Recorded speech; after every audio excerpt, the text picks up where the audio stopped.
tarde, amigos do YouTube. Eu instalei esse som aqui, ó, no teto dessa casa. Instalar ali. Já fiz um furo ali. Vai ter outro ali, ali e ali. São 6 caixas de som. Vou mostrar aqui para vocês, colocar o celular aqui como que faz. Aqui, ó. Tá vendo essas travinhas aqui?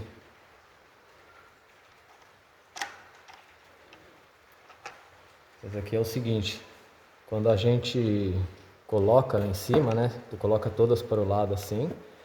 Quando tu coloca lá em cima, que tu vai pôr a chave aqui, e a hora que tu der uma girada, ó, pôs a chave, a hora que tu der uma girada, ele vai travar ali e vai começar a descer, ó. Tá vendo? E aí ele trava lá no teto. Para soltar, ó, vai soltando, ele vai subindo, virou. E aí tu tira, tá? Então é assim que instala.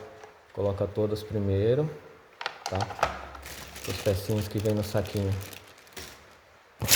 Vocês colocam todas elas primeiro. Coloca tudo pro lado, coloca lá em cima e começa a parafusar. E automaticamente ele vai virar. Ele vira e começa a descer.